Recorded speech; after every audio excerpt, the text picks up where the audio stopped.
من المؤمنين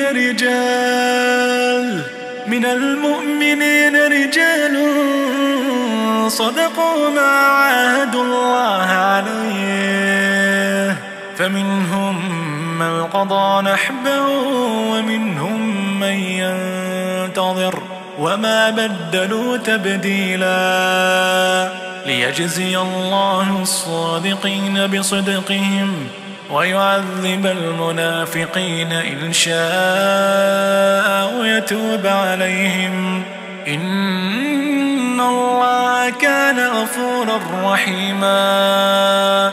ورد الله الذين كفروا بغيظهم لم ينالوا خيرا، وكفى الله المؤمنين القتال، وكان الله قويا عزيزا.